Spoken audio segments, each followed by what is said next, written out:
자, 이 대체 의료 상황이 어떻게 되는 건지 박민수 보건복지부 2차관 모시고 직접 이야기 한번 나눠보겠습니다. 좀 긴박한 상황인 것 같습니다. 이거부터 여쭐게요. 지금 1000명 넘는 전공의들이 오늘부터 출근을 안 하고 있습니다. 네. 업무 개시 명령을 내렸어요. 근데 네. 복귀를 안 하면 어떻게 되는 겁니까? 예, 법 위반이 되면은 이제 법에 따라서 네. 처분이 되는데요. 저는 실제로 그런 일들이 좀 벌어지지 않기를 좀 희망하고요. 네. 전공의 여러분들께 좀 부탁드리고 싶은 것은 지금도 늦지 않았다는 것입니다. 그래서 좀 현장으로 복귀하셔서 네. 기다리는 환자들을 좀 돌봐주시기를 좀 다시 한번 간곡히 호소드리고요. 네. 정부는 그 위반의 정도에 따라서 이제 처분의 정도도 달라지는 것이기 때문에 네. 시간이 지나고 또 피해가 실제로 발생하게 되면 법 원칙적인 집행이 불가피하다 그런 네. 말씀을 다시 한번 드립니다. 그럼 거기에 의사 면허 박탈도 포함이 됩니까? 차관님?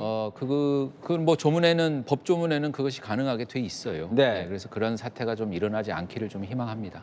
왜 이 말씀을 드리냐면 의료 파업할 때마다 강경하게 엄정하게 처분하겠다라고 했다가 또 막상 복귀하면 그런 것들이 다 유야무야 되면서 네. 이런 게 좀 반복되는 거 아니냐 이런 목소리도 있거든요. 예, 어떻습니까? 그렇습니다. 지난 역사에서 그것이 좀 반복이 되어 왔기 때문에 네. 어떤 문제가 있을 때 파업부터 좀 이야기를 꺼내는 것이 아닌가 좀 네. 이런 생각이 들고요. 저희가 뭐 의대 증원뿐만이 아니고 의료 개혁을 위한 종합적인 대책도 발표를 했습니다. 네. 그래서 죄송합니다. 그 정책의 구체적인 내용에 대해서 만약에 수정할 것이 있으면 네. 그것은 얼마든지 대화를 통해서 네. 수정할 수 있기 때문에 네. 그러한 것들을 먼저 하고 그렇게 좀 해줬으면 하는 바람입니다. 그러면 이번에는 좀 지난 과거와 달리 좀 엄정하게 이 결정을 하는 겁니까? 예, 지금? 그것은 수차례 밝힌 바와 같이 네.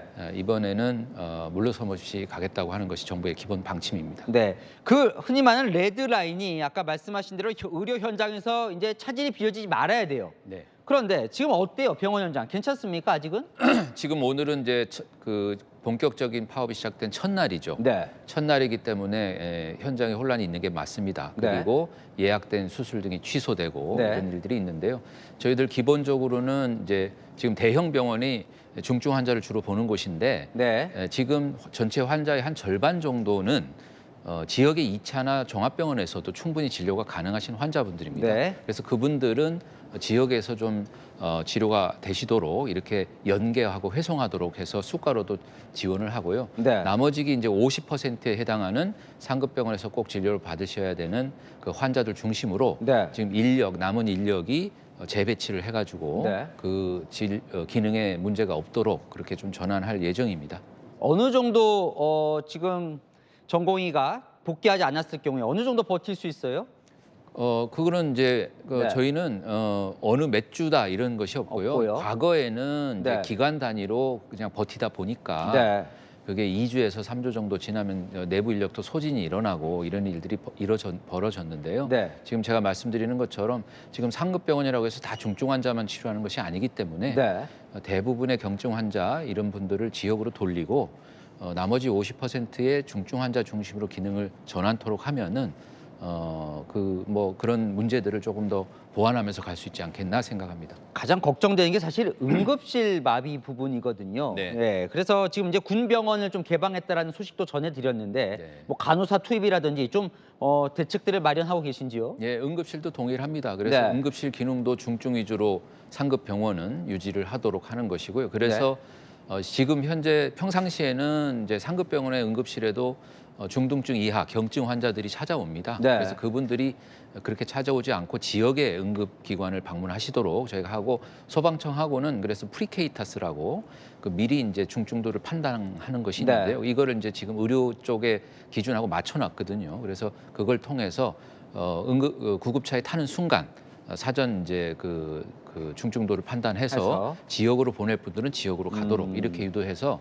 대학병원의 이제 응급실의 과부하를 막도록 이렇게 그러니까 큰 차질은 없을 것이다 당분간은. 뭐 네. 차질이 일부 예상이 됩니다만은 저희가 최선을 다해서 네. 그러한 것들을 막도록 하겠습니다. 네. 의사 쪽은요. 2,000명은 한꺼번에 매년 2,000명은 너무 많은 것 아니냐 이렇게 얘기를 하는데요. 예. 네. 조정 가능성은 없다고 또 보도가 나오고요. 어떻습니까?